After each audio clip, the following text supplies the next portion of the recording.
this is Wayne Zell, and welcome to Blueprint for Wealth, a video cast that's meant to help you realize your personal dreams of wealth and freedom, and it features special guests and special content of interest to entrepreneurs and executives all around the country.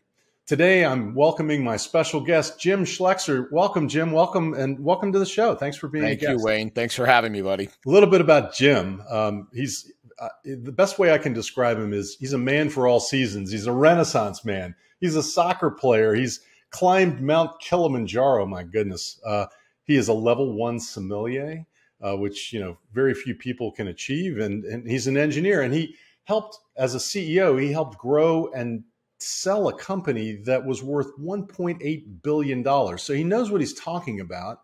And today we're going to be talking about three things, mainly how he got to write this fabulous book called Great CEOs Are Lazy. And it was written back in 2016. We're going to dig into that book because I use it as a guidebook for myself. Second thing we're going to talk about is the CEO project, which he leads. And it's a very interesting way of bringing peers together to help each other. CEOs help each other maximize their wealth and their utility.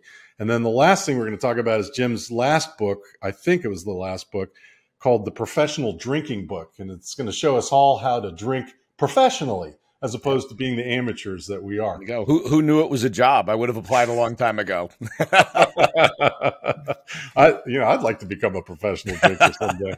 So first, a little bit about your background. How did you get to where you are today? I mean, what's your quick bio and how you arrived at the current stage? Yeah, I mean, educationally, an engineer and an MBA, which a lot of sort of business leaders end up having ultimately. Did engineering briefly, thank God, because I'm a horrible engineer. Went into sales and marketing, went better at that. And then pretty early in my life, actually 29 years old, I started running companies. And I've run a series of companies ever since that time. So a capital equipment company, instrumentation controls company, telecommunication company, and then now the CEO project. And I've also kind of stepped into a few different firms that I invested in as well. So pretty broad range of companies that I actually run myself. How did you become a CEO? Gosh, well, the first job of a general manager was I was given an opportunity when I was 29 years old. And, I would say it was a giant mistake on the part of the guy who gave me the job. I made lots of mistakes, man. I mean, I was 29 years old. What do you want, right? But it turns out I was good at it. I learned it over time, and I got better. And that's what got me in the job. And there's some element I really enjoyed getting things done through and with people. And that is a mark of a CEO. I didn't want to do a job by myself. I didn't want to be an individual contributor.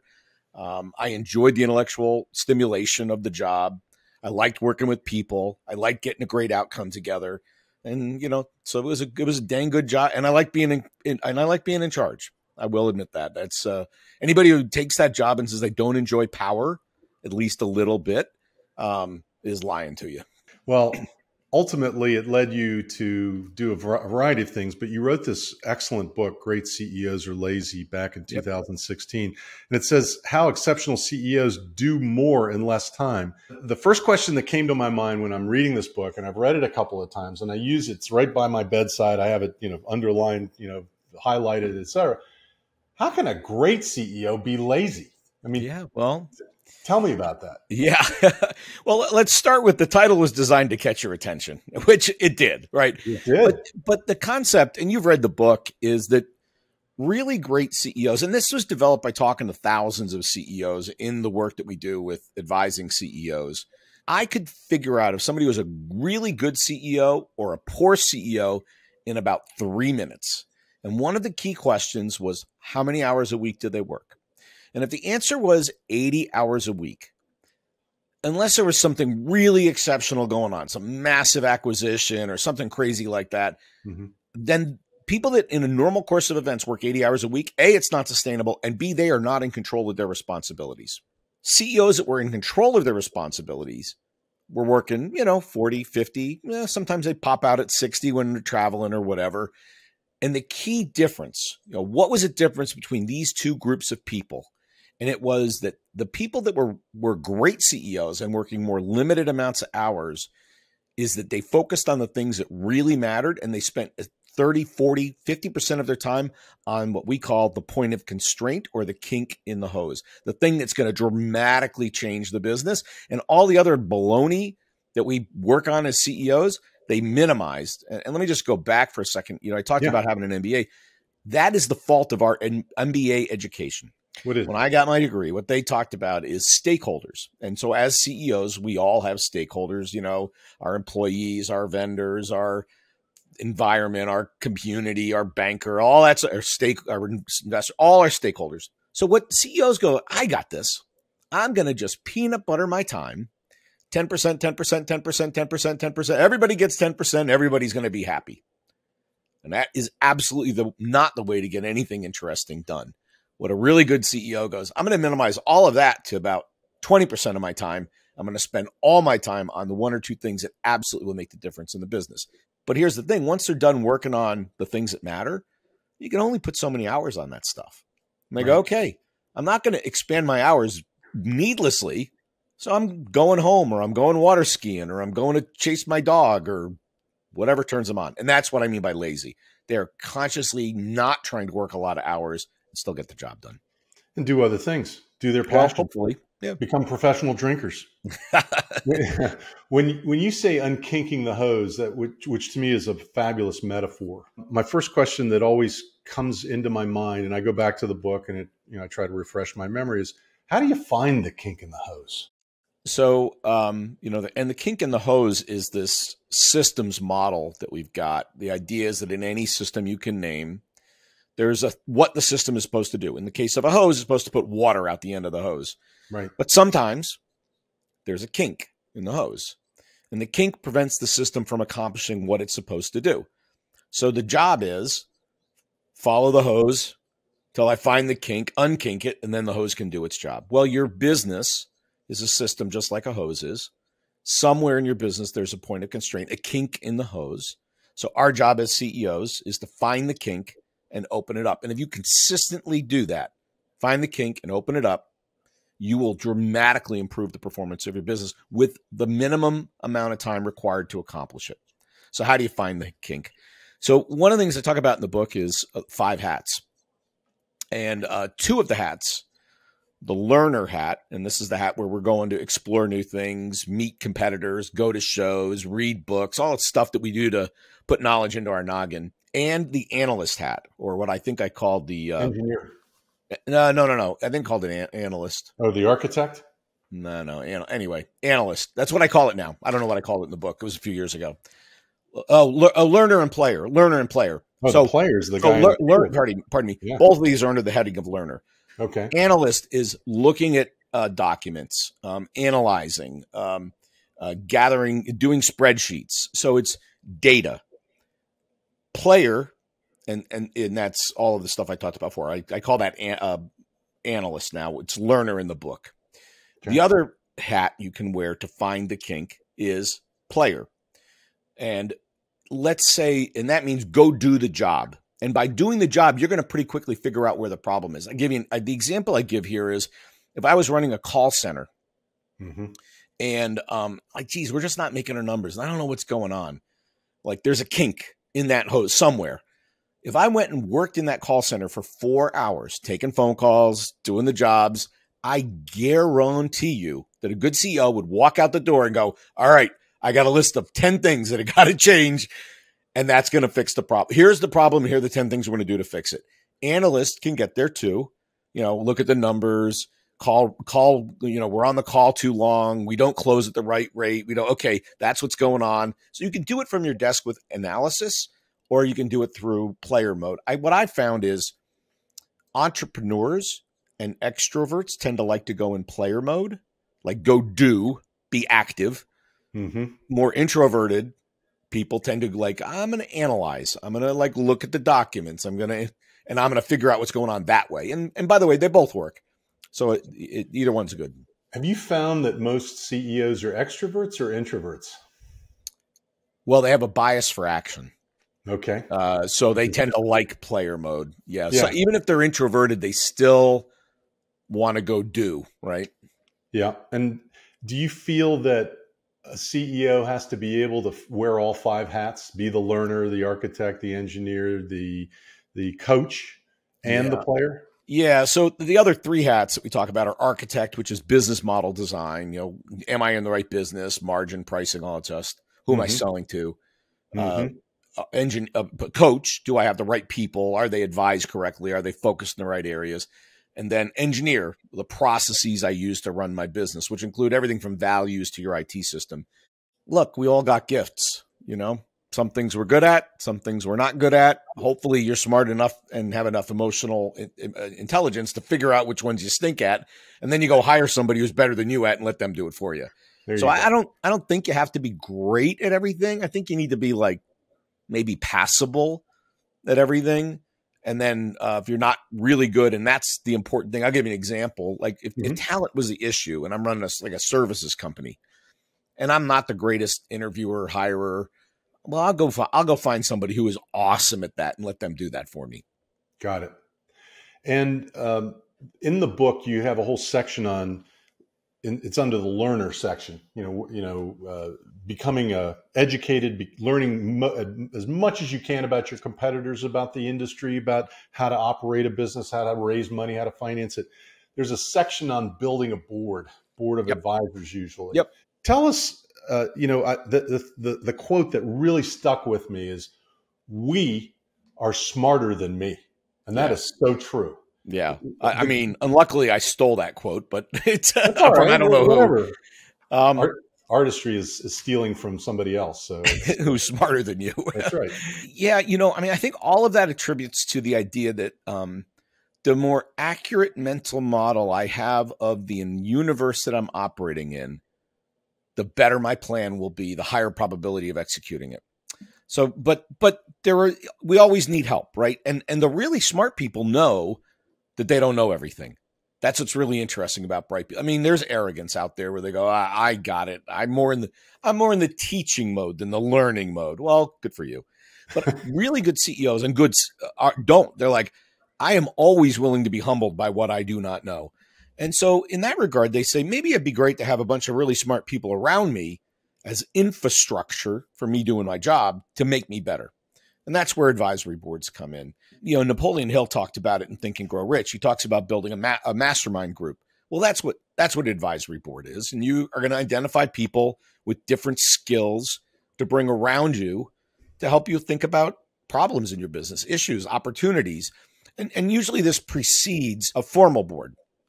So, you know, sort of the normal maturity and evolution might be advisory board, but non-fiduciary, fiduciary board as we mature in an organization. But we start out with the training wheels on and we do an advisory board.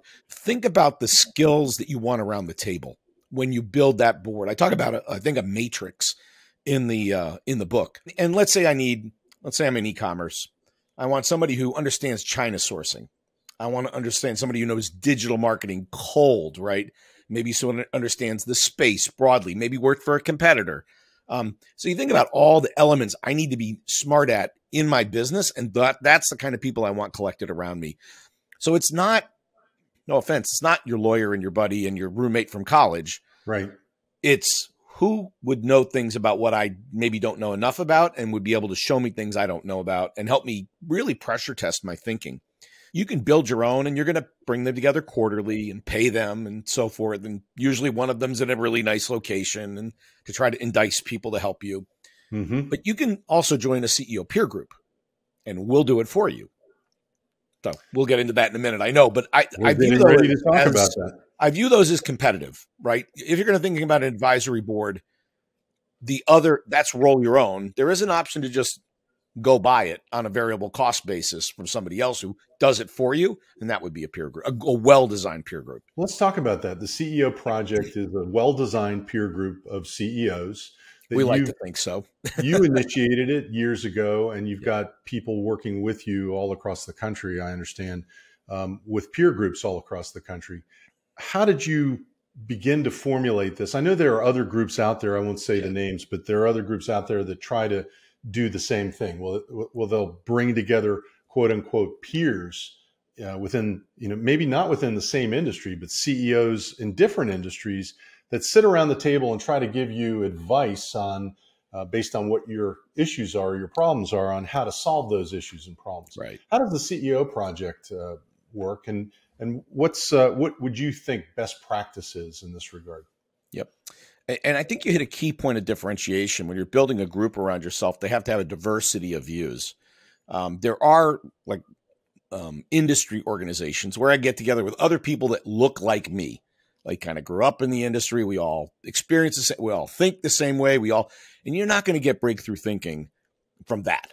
But if you get, a finance person and a marketing person, and they really think about the problems differently, that's where breakthrough thinking comes from. I experienced CEO peer groups while I was running various organizations. I found them really valuable as I would pressure test my thinking or try to come up with new ideas. And I had a group of people around me that were tremendously helpful on that journey. I said, man, I love the experience. I found value in it.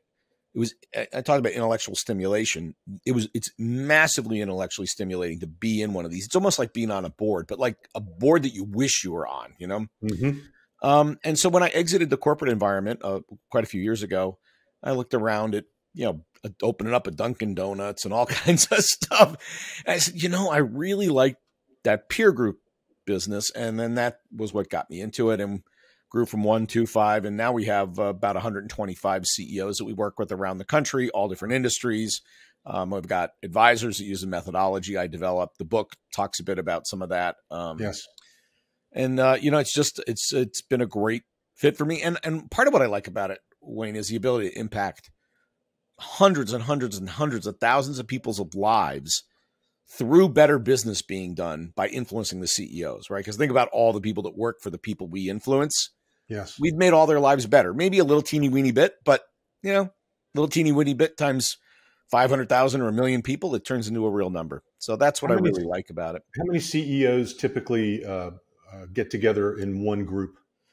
Yeah. So 8. And I think the key is we only start getting interested above about $20 million of revenue. And we have reasons for that below $20 million, you're really doing CEO and 1, 2, 3, 5 other jobs, marketer, salesperson, accountant. Yeah. And so once you get to 20 million, depending on the business, you now kind of have an executive team.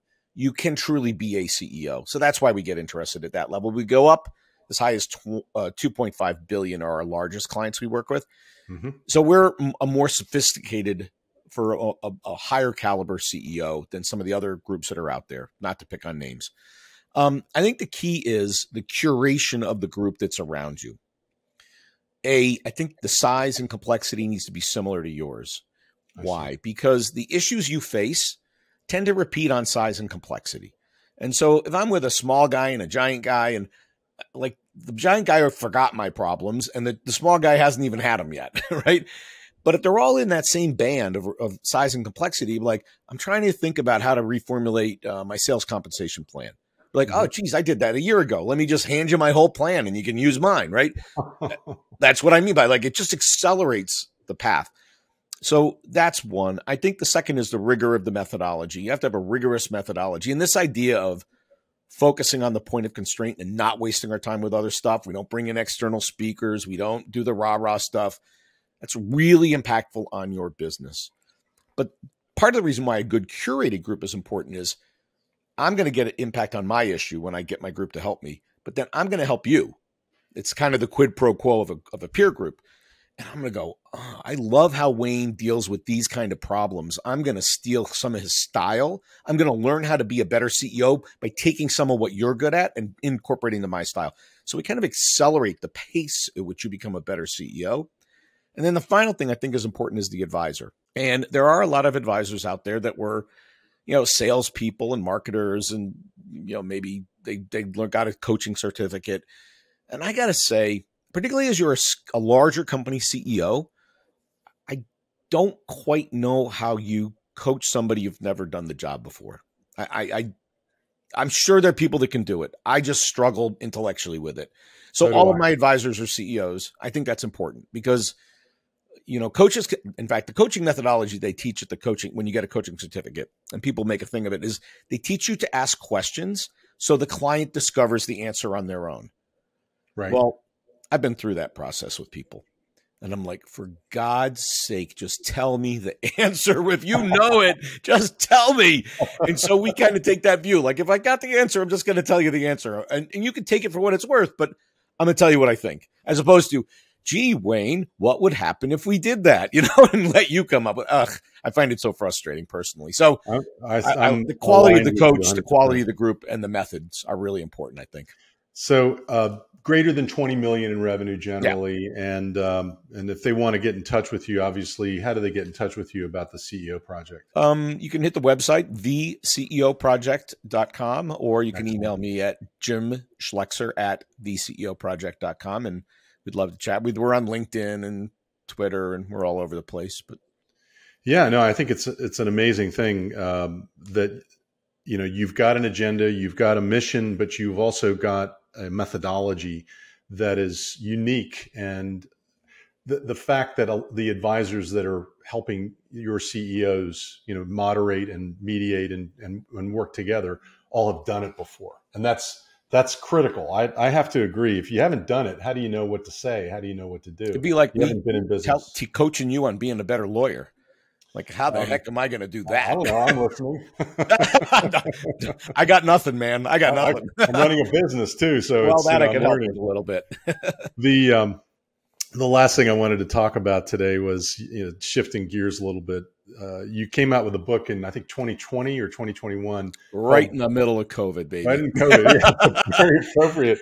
It's called The Professional Drinking Book, and it basically talks about being in social settings where there's alcohol involved, and, you know, how do you handle yourself? What do you say? How do you avoid looking like an idiot?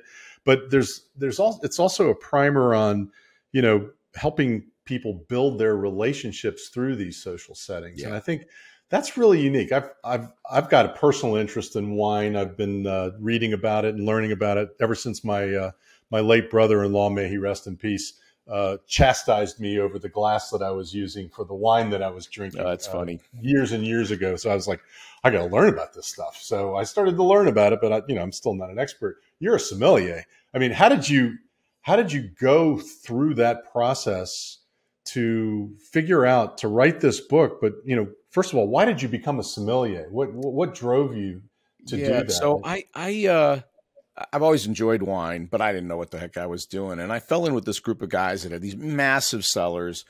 And I was just blown away by how much they knew about wine, Italian wine and California wine. And I'm like, I'm like, I brought a knife to a gunfight, man, here. I need to learn something. So I was reading the books, but I struggled to get it into my noggin. I mean, and, you know, people that know me will know that when I do a hobby, I don't just do a hobby. I like, you know. So I said, I'm going to become a sommelier. I'm actually a level 2. I'm a certified sommelier. Wow. There's about 10,000 in the world. And I said, all right, I'm going to learn it. And there are 3 elements. There's the theoretical component. And there I ended up going to another kind of school called WSET, Wine and Spirits Education Trust. They're around the world. There's actually there's a very, very good school here in the DC area that I could point you to at some point. Capital Wine School. Very, very good. Awesome. And I went up through that to learn all my theory, and I read I probably read 60, 70 books on wine. And then the second section is tasting. And what sommeliers are able to do is what they call blind tasting. So you could give me a glass of wine within a range. I mean, it can't be crazy stupid, but within a normal range of wine.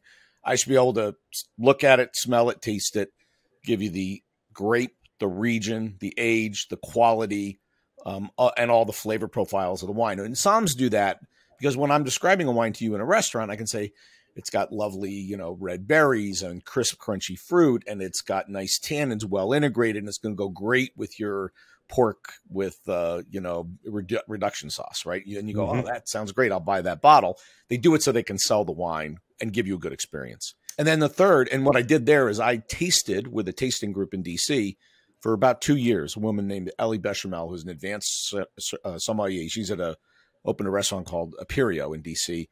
And she is a phenomenal somm and educator. And we'd go 3 reds, 3 whites, 10 o'clock every Tuesday morning.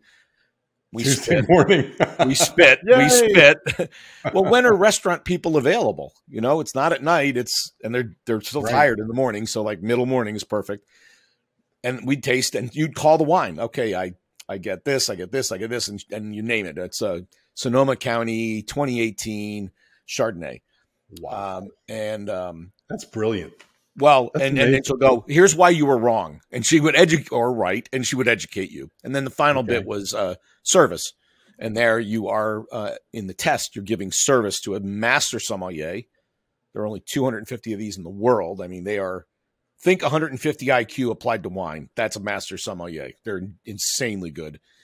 And they're asking you questions while you're serving their table. And you've got a pace you've got to keep, and the accuracy of the questions and so forth. But I had waited tables in school, so I was pretty college. I was good at that. So theory, tasting. It took me about 2 years, tooth to tail, with a reasonable level of focus to become a certified sommelier. How much time did it take you? On a weekly basis, 10 hours a week, maybe for 2 years, sort of. But even then, when I took the test, I mean, it's a 50% pass rate test. And so I went up to New York to take it and there were all these. That's lower than the CPA exam. Is it? Lower than the bar exam. Well, to be fair, a lot of the people that take it are waiters who want to become sommeliers. They may not have the educational background of a CPA or a lawyer, to be fair. Okay. I know how to learn because I've done it. And so I was maybe had a little advantage going into it. But even then I did the test, did my theory, did my tasting, then did my service. And they say, okay, we're going to hand out the diplomas for everybody who passed. And it's a very thin stack. I'm like, oh boy. That's a relief. So when they finally called my name, I made it. It's like, it was the biggest relief I've had in a very long time. I'm like, I don't want to go through this process again. I really want to end it, finish now. So what do you mean by there's no bad wine? Well, like pizza, like ice cream, is there bad pizza? Yeah, there's bad pizza. Okay, well, I've had really bad pizza. Okay. Is there bad ice cream? I don't know. I'm like, if you're drinking wine, you're with your friends, you're having fun, just lean into it. It's all good, right? Yeah. I think the thing that people get worried about is like, did I pick a bad wine? Am I going to embarrass myself? And my answer is, it's all about PQ.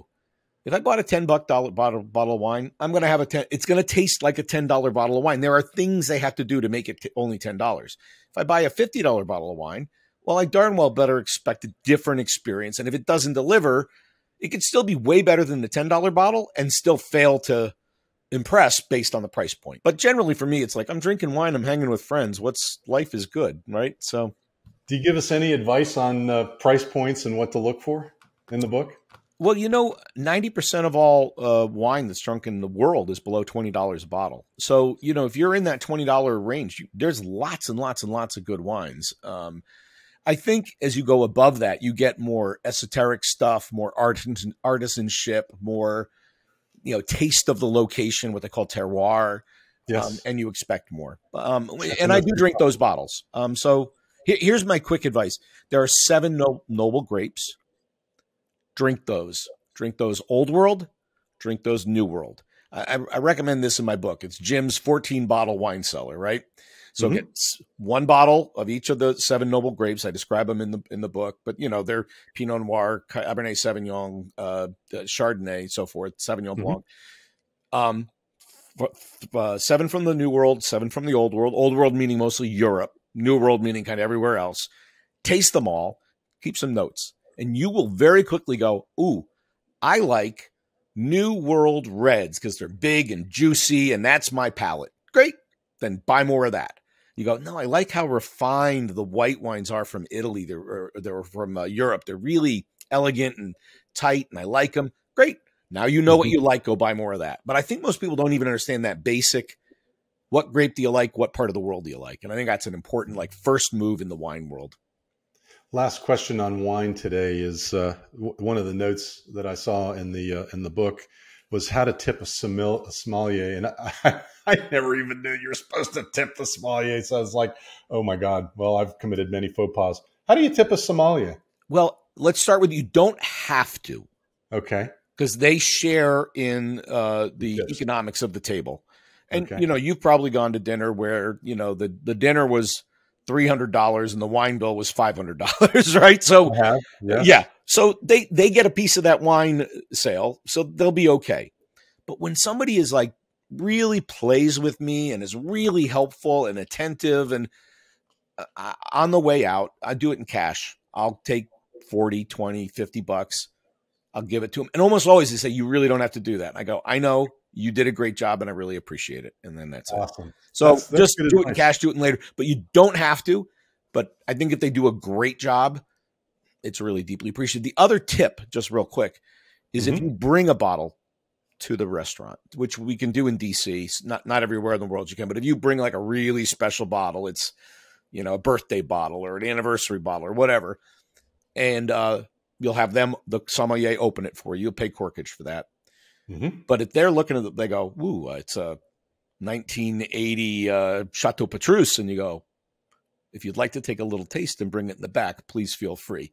They'll go, ooh, really? Please be my guest.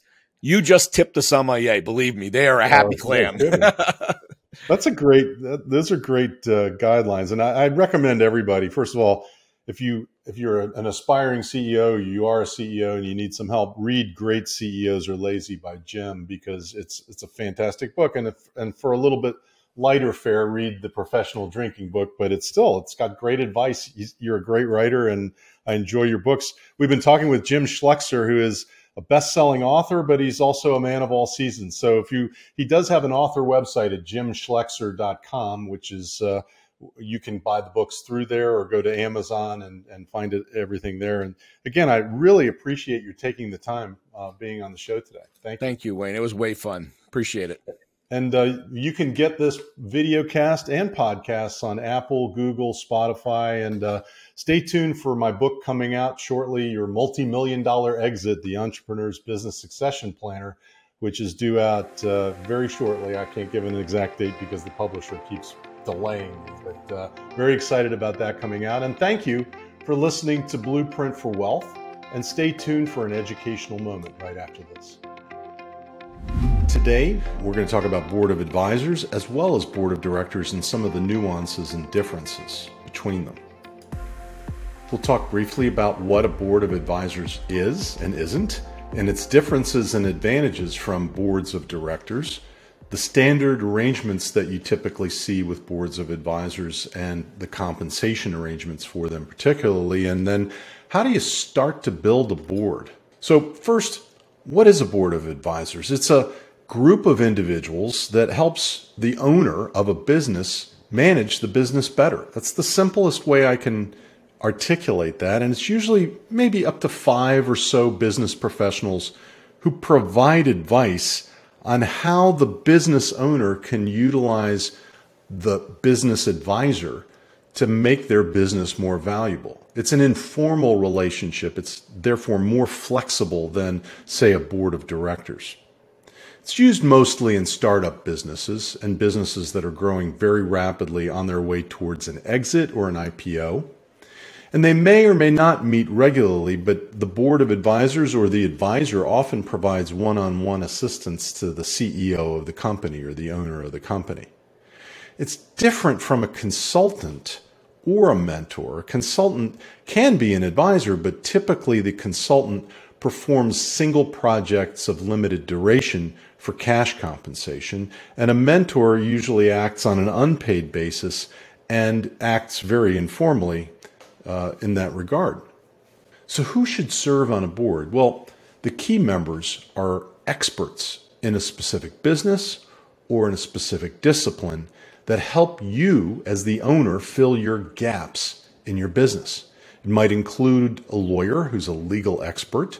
It might include a financial or accounting expert, somebody who really knows human resources, marketing and business development, and sales is usually someone that is very helpful on a board of advisors. And then, of course, somebody who really understands your industry, say it's government contracting or technology or both, or retail or real estate. You want somebody with experience in the industry who can help you make decisions. What's the difference between a board of advisors and a board of directors? Well, as I mentioned, a board of advisors is informal. A board of directors is a formal relationship. Boards of advisors are usually formed by informal action. A CEO can handpick who serves. It doesn't have to require any kind of shareholder approval or even board of directors approval usually. And it's governed by contract with the individual members. There are no fiduciary duties that are owed by advisors who serve on a board of advisors, and they're not liable for their acts or omissions. And usually they're compensated by getting equity in the company that they're helping serve. The board of directors, on the other hand, is installed by a formal vote of the shareholders in accordance with the bylaws of the corporation or a special shareholder agreement. The board of directors, the members of the board, owe fiduciary duties of care, loyalty, and prudence to the corporation itself and to the corporation's shareholders. The management, the officers of the corporation, are required to report to the board of directors. So the board of directors oversees the officers and the operations of the company.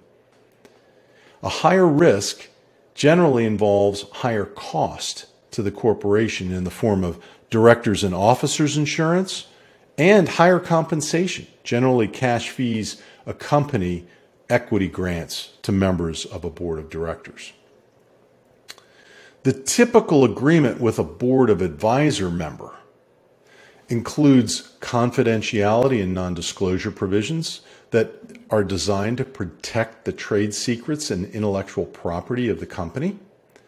It outlines or articulates what the duties and responsibilities of the advisor are, and it may include a minimum number of hours per month or per quarter that the advisor is expected to provide to the company in exchange for the equity grant.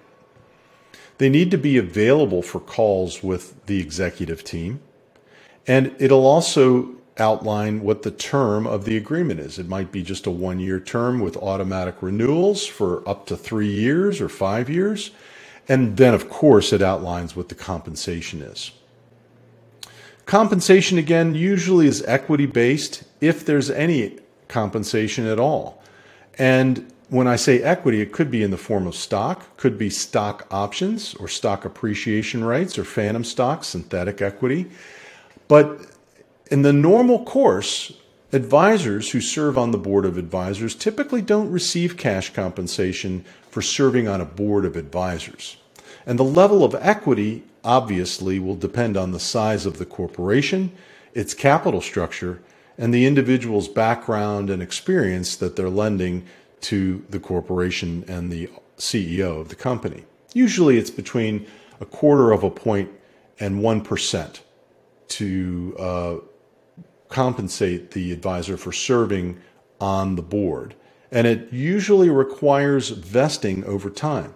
Might have 2-year vesting, so we want the individual to provide 2 years worth of service, and with a 6-month cliff, meaning that they have to serve for at least 6 months to vest in any portion of the equity grant. It also may require performance vesting. So somebody who's helping out on the sales side may vest in the options or equity that they're given only if they provide a certain number of leads or the leads turn into revenue for the company. When do you start a board of advisors? What's the best time? Well, you've got to hire key employees and you've got to hire managers.